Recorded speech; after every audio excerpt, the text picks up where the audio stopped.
bueno, continuamos conversando sobre este tema de derechos humanos en Venezuela y por supuesto con el compromiso de hacer en el futuro muy próximo un programa incluso con dos visiones sobre este tema que los hemos tenido aquí. Este ha sido uno de los espacios y este ha sido uno de los canales donde precisamente estos puntos se han discutido con distintas voces, ¿no? Hoy tenemos tres representantes de ONG de Derechos Humanos que no son militantes de partido de oposición, son ONG de Derechos Humanos, es importante aclararlo también. Ahora, Laura, fíjate, sobre este tema de las víctimas de la violencia opositora, como decía la persona que nos escribió en el Twitter, que ha habido situaciones de represión y ha habido situaciones de violencia también. ¿Está sistematizado el estudio de estos casos de personas que fueron supuestamente quemadas porque son chavistas o eran chavistas? La verdad no lo conocemos, si está, ¿dónde está? No lo ¿Cuál es la verdad de todo esto? Porque creo que claro, Michelle entiendo Bachelet que Provea ha hizo hecho algún mención seguimiento, de esto, ¿no? pero lo que sí es importante entender es que si eso es así, usted puede ir a cualquier ONG que lleve casos, por ejemplo Provea, y presentarle su caso, decir aquí ocurrió esto, que se documente lo que tenga, y luego ir ante las instancias del Estado, precisamente de justicia, para que lo analicen y hagan justicia, porque es que esto se conecta, vamos a ponernos que hubiera dos partes, que en el caso de las ONG nosotros no lo vemos así, lo que hay es víctimas, sin partes, ¿no? Entonces, para nosotros lo que sí es el Estado que puede cometer o no violaciones de derechos humanos, eso es una parte, y luego las víctimas o los ciudadanos, según el caso, respecto de eso. Claro, porque también hay acciones que cometen particulares que no son violaciones de derechos humanos de acuerdo a la doctrina, sino que son delitos, ¿no? Claro. Sin embargo, esa doctrina parece que se está discutiendo, hay un debate en torno a si solamente el Estado es el que viola derechos humanos o empresas lo pueden cometer, empresas, sí, corporaciones. también. Sí, en los últimos años es interesante ese debate, sobre todo en cuestiones, por ejemplo, también ambientales, ¿no? En materia ambiental, donde las empresas son las que normalmente, pero porque el Estado le dio la concesión correspondiente y le está permitiendo hacer este tipo de cosas. Caso, por ejemplo, ¿no? Arcominero, que están en situaciones... Caso, por ejemplo, Arcominero, pero tampoco es que allí haya una empresa en particular sino que hay... relativo, sino que hay una cantidad de cosas, pero en la mayoría de los países funciona de esa manera, ¿no? Hay una empresa particular. Pero volviendo al caso que tú comentabas, el problema aquí es general de acceso a la justicia, lo que yo te decía, o sea, cualquier ciudadano debería poder presentar esos casos ante una autoridad competente que es parte del Estado, el sistema de justicia, y decir, mira, a mí me pasó esto y que tome una decisión. Eso no nos corresponde a nosotros las ONG. Nosotros lo que podemos es apoyarlo, acompañarlo ante esas instituciones o ante instituciones internacionales. Lo otro que es importante es que Bachelet en su informe expresamente hizo alusión a eso y dijo que lo va a tomar en cuenta. Entonces nos imaginamos que alguna ONG ya habrá presentado eso ante la Bachelet y le habrá entregado esa información y vamos a ver qué dice el informe del 5 de julio al respecto. Va a decir lo mismo que decimos para las demás víctimas o las que conocemos, que es que ha habido impunidad, porque ese es el reclamo y eso es lo que es grave, que aquí hay impunidad, no hay respuesta a lo que yo te decía. Por ejemplo, ¿cuáles son las cosas que debería hacer la Defensoría del Pueblo que no ha hecho? A mí me van a decir que yo tengo una afiliación con la Defensoría. No, lo que pasa es que yo soy firmante de la Constitución y cuando creamos esa institución era para que jugara un rol de contrapeso, ¿no?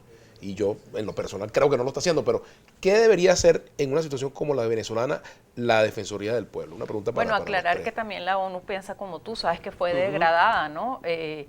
A un nivel que antes no tenía, y eso con el anterior defensor, que ahora es fiscal, y entonces básicamente eso no le da derecho a voto cuando debe estar ahí, y no puede simplemente participar en esas reuniones. Entonces, evidentemente ya está claro que la Defensoría efectivamente no cumple su rol, y además el informe lo dice así, o sea, normalmente toma el rol del Estado, defensa del Estado, que es al revés de su rol. Y claro que es muy importante lo que tú dices, porque la Defensoría del Pueblo se crea como un órgano de contención antes de que ocurran las violaciones graves o que lleguen a ser masivas y pueda el Estado frenar. Es un órgano que debería ser independiente del gobierno, vamos a decir, como todos los órganos del sistema de justicia, la Fiscalía y tal, porque deben velar que de verdad haya justicia para que el Estado también se controle y no viole los derechos humanos.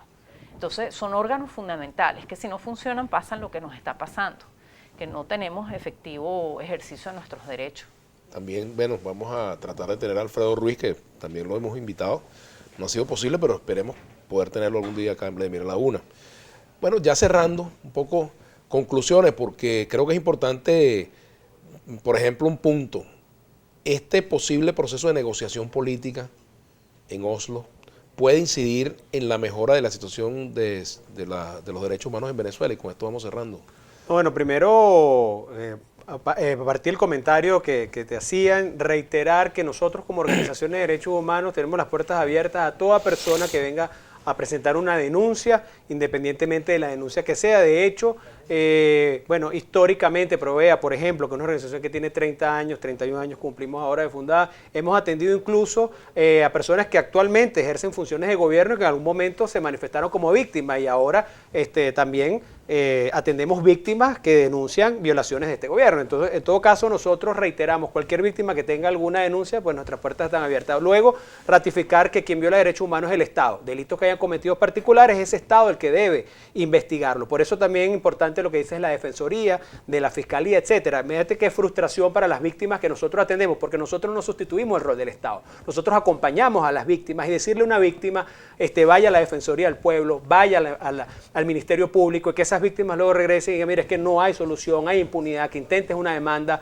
ante los órganos de justicia y que no tengas respuesta, y por eso tener que acudir incluso a organizaciones internacionales, y por eso Naciones Unidas tiene los ACAE. En cuanto a las negociaciones, todo aquello que nos lleve a una solución pacífica, que es la ideal, democrática, y que deje en manos del pueblo venezolano la solución electoral de su futuro, nosotros vamos a estar de acuerdo. Ya terminando prácticamente. Bueno, terminando, unas palabras solamente con respecto a lo que estabas hablando de la negociación.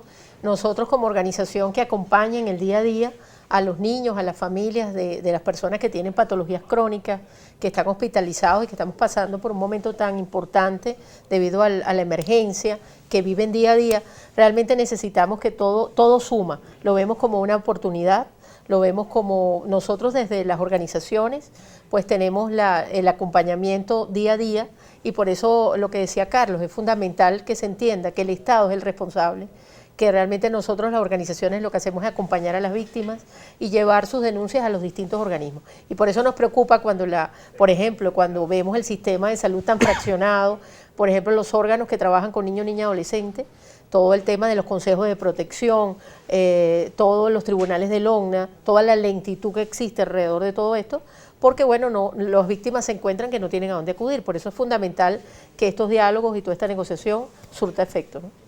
Y finalmente, sí, en otra época lo que hubiera pasado ante situaciones así es que uno metía un amparo porque era la manera urgente de resolver. Sí. Allí se apersonaba la Fiscalía también y decía, bueno, está pasando esto y usted, institución pública, tiene que responder, tiene que resolver. Le daban la obligación y se lograba. Obviamente habría casos en que no se lograba, como todo, pero en general, de hecho, ya desde el 2013 en adelante está claro que no se gana una contra el Estado, ¿no? En tribunales, ni en organismos de este tipo. Entonces, cuando el Estado es impune, allí empiezan de verdad los problemas. Lo que yo te decía de la falta de control, la falta de control judicial también, y eso se lo dijimos a Bachelet, porque entonces hace lo que quiere. Y entonces no sabes realmente a qué atenerte, porque obviamente esto es algo muy grande y nosotros los ciudadanos, aunque seamos muchos, somos pequeños, ¿no? Bueno, yo les agradezco a los 3 integrantes de esta ONG de Derechos Humanos que nos hayan acompañado, y bueno, cada quien sacará sus conclusiones con respecto a este tema. Vamos a continuar abordándolo porque es un tema de sumo interés. Muchas gracias y será hasta la próxima. Gracias por la invitación. Gracias.